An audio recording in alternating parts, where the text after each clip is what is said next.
My name is Naresh Kumar Solanki from iridium solutions private limited Ahmedabad. आज हम 4 zone fire panel जो अपने पास है कन्वेंशनल, ये अगर एक्टिवेट हो जाती है किसी भी कंडीशन में तो उसे कैसे टैकल करना है, उसे कैसे ऑपरेट करना है, इस वीडियो के जरिए अपन देखेंगे। मेरे पास एक 4 जोन की पैनल है जो आपको दिख रही होगी वीडियो में। एक डिटेक्टर है, इस डिटेक्टर को मैंने जोन 1 में कनेक्टेड किया हुआ है और अलार्म के लिए अपने पास एक साउंडर है। सबसे पहले देखेंगे कि पैनल कैसे एक्टिवेट होती है और उसको साइलेंट और रीसेट अपन कैसे करते हैं। मैं आपको इसके लिए एक डेमो दूंगा जिसमें मैं आपको डिटेक्टर में एक फायर करके दिखाऊंगा। फायर करने के बाद ये पैनल में अलार्म देगा, जिसको ट्रिगर भी बोलते हैं। अलार्म देने के बाद उसको कैसे साइलेंट करते हैं, उसको कैसे रीसेट करते हैं।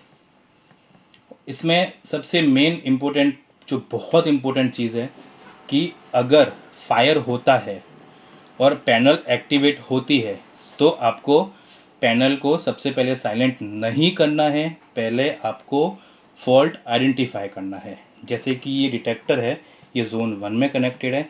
आपके जितने भी डिटेक्टर हो वो सारे अलग अलग जोन में होंगे, तो आपको पहले आइडेंटिफाई करना है कि फायर कौन से जोन में हुआ है। वहाँ देखिए कि वो फायर एक्चुअल है या फॉल्स अलार्म है।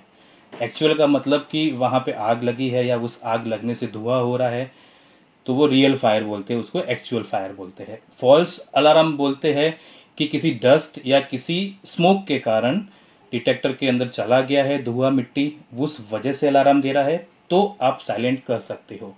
ये सबसे इम्पोर्टेंट है, समझने की चीज़ है कि अगर एक्चुअल हो फायर अलार्म तो आपको साइलेंट नहीं करना है, आपको इवैक्यूएट होना है वहाँ से, सबको इन्फॉर्म करके चले जाना है। अगर फॉल्स अलार्म है तो आपको पैनल के पास आके साइलेंट करना है। साइलेंट कैसे करना है मैं आपको बताता हूँ, ठीक है, डिटेक्टर में धुआं करके। अब मैं आपको प्रैक्टिकली बताता हूँ कि अगर स्मोक होता है तो कैसे पैनल एक्टिवेट होती है, कैसे ट्रिगर होता है। अपन लाइव देखेंगे इसको। मैं आपके लिए ये एक छोटा सा डेमो क्रिएट किया है ताकि आपको समझ में आ जाए।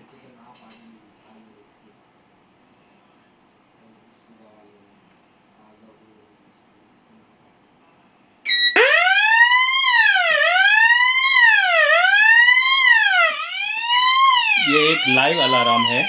आप देख सकते हो कि डिटेक्टर में 2 इंडिकेशन हुए हैं, एलईडी लाइट, पैनल एक्टिवेट हो गई है और साउंडर बज रहा है। अब मैं इस पैनल को साइलेंट करने जा रहा हूँ।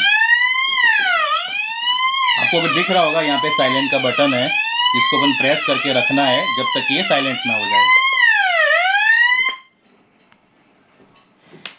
पैनल आपकी साइलेंट हो गई है। अब देखिए मैं आपको आइडेंटिफाई करना सिखाता हूँ। स्मोक डिटेक्टर में ये जो 2 एलईडी है, इसका मतलब कि आपका डिटेक्टर लैच हो गया है। लैच का मतलब ये होता है कि डिटेक्टर एक्टिवेट हो गया है। एक्टिवेट होने के बाद ये पैनल को ट्रिगर देता है, जिससे साउंडर में अलार्म बजता है, जिसको मैंने यहाँ से साइलेंट किया है। अब आप यहाँ देखेंगे अगर, तो इसमें दिखा रहा है कि आपका फायर कहाँ हुआ है। इसमें दिख रहा है जोन 1, क्योंकि ये मेरा जोन 1 में कनेक्टेड है। आपको ऐसे ही आइडेंटिफाई करना कि कहाँ हुआ है। पैनल को साइलेंट करने के बाद उसको रीसेट करना है। तो मैं आपको रीसेट करना बताता हूँ। और इसमें सबसे ज़्यादा इम्पोर्टेंट कि रीसेट करने से पहले जो डिटेक्टर है उसके चैम्बर को क्लीन करना होता है। चैम्बर को क्लीन करने के लिए सिंपल प्रोसेस है, इसको एंटी क्लॉकवाइज घुमा के इसको बाहर निकालिए। मेरे पास इसको क्लीन करने के लिए ब्लोअर है, इसको मैं क्लीन कर रहा हूँ।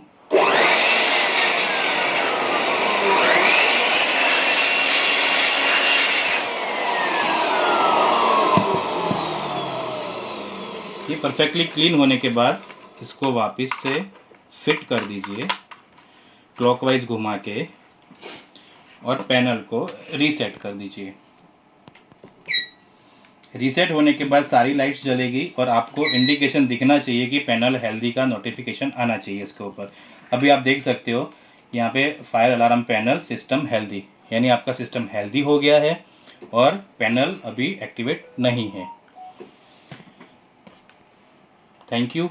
और अगर आपको ऐसे ही अच्छे वीडियोस और चाहिए और सिस्टम की डिटेल्स चाहिए तो आप हमारे वेबसाइट पे लॉगिन कर सकते हो www.iridiumsolutions.in। Thank you so much. Have a nice day.